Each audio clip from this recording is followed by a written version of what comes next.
साहित्योत्सव 2023 साहित्य अकेडमी द्वारा ये सालाना आयोजन जो है वो 11 मार्च से शुरू हो गया है और यहाँ पर हम लोगों के बीच जो है वो अवॉर्डी हैं। सबसे बड़ा सम्मान साहित्य अकेडमी का मिलता है।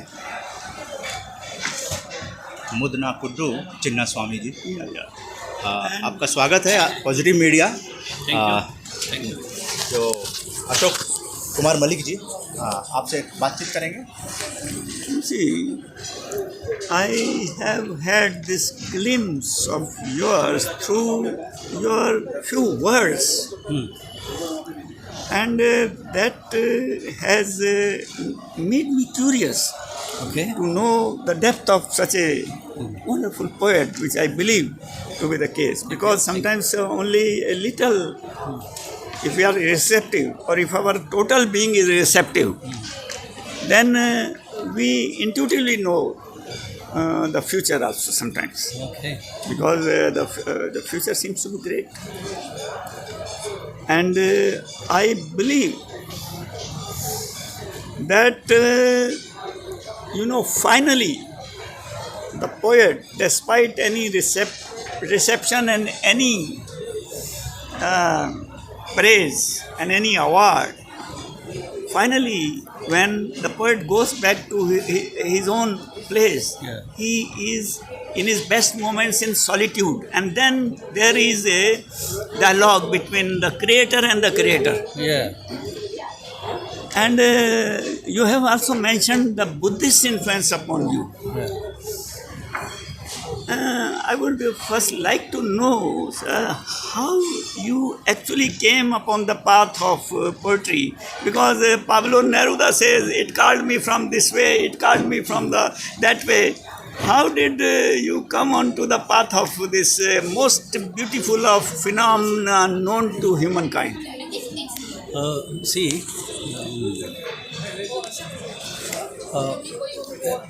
As I have spoken in the press meet, I'm from a section which has been marginalized for centuries, and that section of people have lost human rights for ages and for so I wanted to reinvent them. I wanted to excavate what are the causes for that kind of fate. So I am the first generation literate in my family, and I am an introvert fellow since my childhood. Observing things around me was I think that's how the poet grows. So I was seeing these inequalities and inhumanities and the insults my people were facing, and the minimum respect was not given to one kind of people. Why this society is like this? When I started growing and studying in my colleges and all that, I was thinking whether the whole world is like that, but it's not so.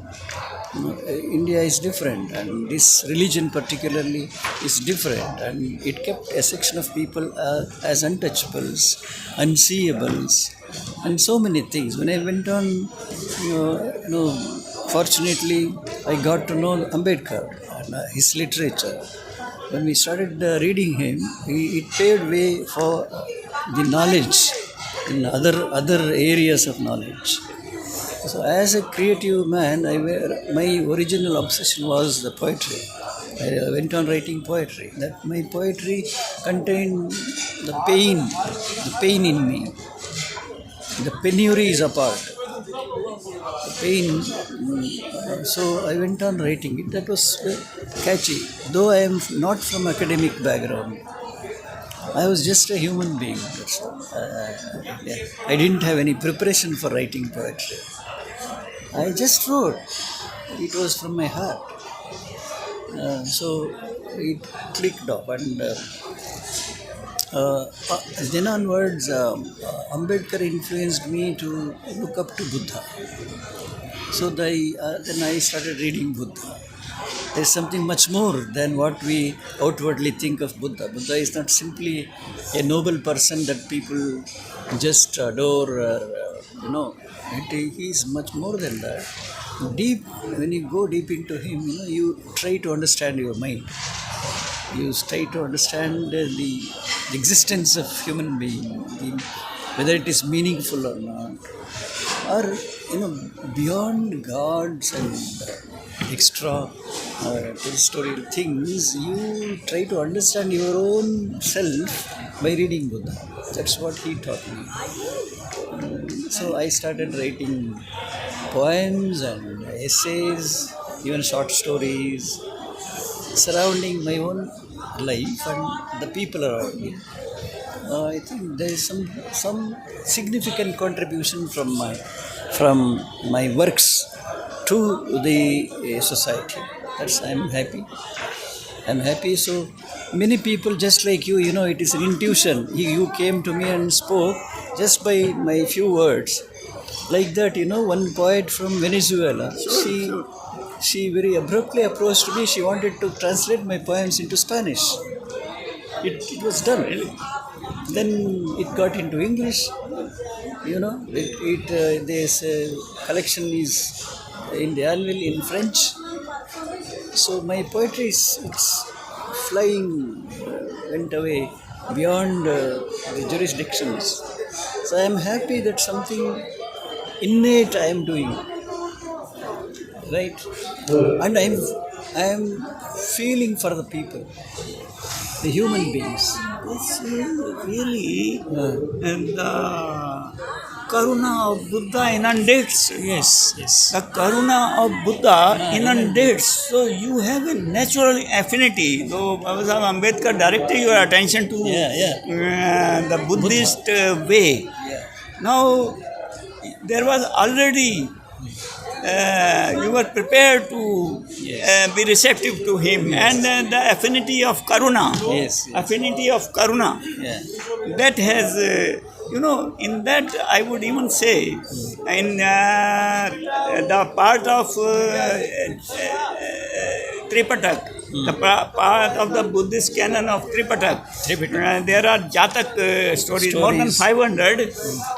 And they relate to the earlier births of Buddha. I would even say now, let me say that although the Jatak portion of this wonderful Jatak tales forming part of, I think, Tripitak. Yes. And now they relate to the numerous births of Buddha and doing all these things which are leading to his unfoldment in this life, 2,500 years under the Bodhi tree.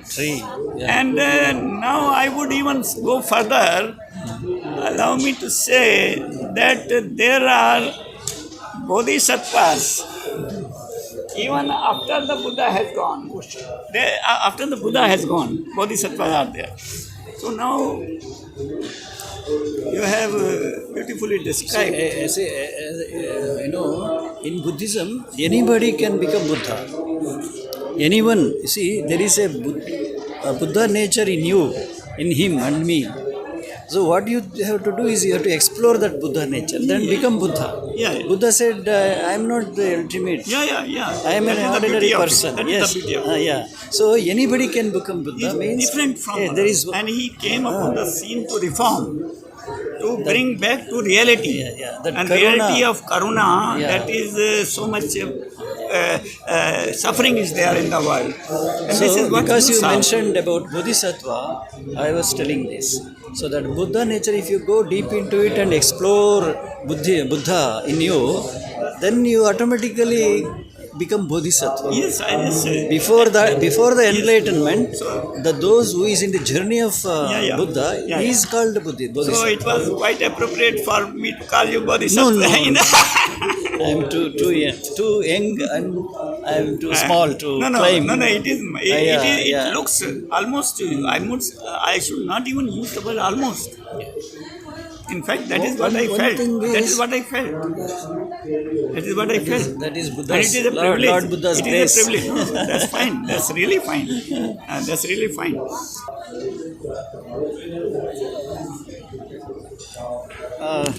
Sir, you have written this book, and that book was selected for the Sahitya Academy Award. Yeah. Very prestigious award. So, what say something about your book? See, that book was made after I was writing a column in a very prestigious weekly. What influenced me, because I was practicing Buddhism and reading much of it. I have written many articles on Buddha and his stories, some Jataka, so many things, and apart from that, in Karnataka there is another great personality, a reformer called Basavanna. See, Basavanna's it is again the replica of Buddhism. Whatever he said and his followers have said, Buddhism was there in Karnataka very much, in many places. You must have heard that many shasanas, maximum shasanas were available in Ashoka's shasanas, were available in Karnataka than any other states in India. So it was very much prevalent. And the Vachanakaras, this Basavanna and his Allama Prabhu and their followers, they wanted equality. They didn't want caste system. They want to break all these nonsensical things which was there earlier. But again, as usual, the Brahminical forces have again broken that, and he was made to that. Fortunately, that literature is available even today. Vachana Shastra we call, and huge literature is there. That also I am influenced by that also. And as usual, this Ambedkar, is a huge posse of literature, and I was reading them. So these three people are main idols, I can say. They are influencing me. I am contemplating these three people and contextualizing the present problems, whether it is inequality or untouchability or caste system or whatever comes, or poverty of some people or the affluence of a few people. All that I have dealt in that book. So that's very interesting, and people say that I always keep that book in my bed, so that from anywhere to anywhere, I can select any article and read and feel joy, because it relates to everybody. When a book becomes great, because when you read it, it will reach you directly. It connects you, it relates you. Then, oh no, this is mine. Then the creator then comes. Right, the book when he touches the heart of a man, he likes it. It is my own problem. It is my own story. So this is my book. That's how a book becomes popular. So that's one such book I have written, and more than that, I have written good poetry also. I am a poet. Basically, I am known as a poet. I have brought out some 8 collections so far, and they are very popular in Kannada. That's why I told you that they are translated into many languages like Urdu, Hindi, Marathi, Telugu, and so many languages, apart from Spanish, English, and all that. Yeah. Thanks for this interview. You have shown much interest. Positive Media is very much happy to talk to Mudnakudu CHINNASWAMY, who is one of the awardee among 24 awardee in different languages. Yes. So Positive Media also congratulates you. Thank you. Thank you very much. On behalf of RJS family, thanks talking to RJS Positive Media. Thank you. Jai Hind. Jai Hind. Jai Bharat.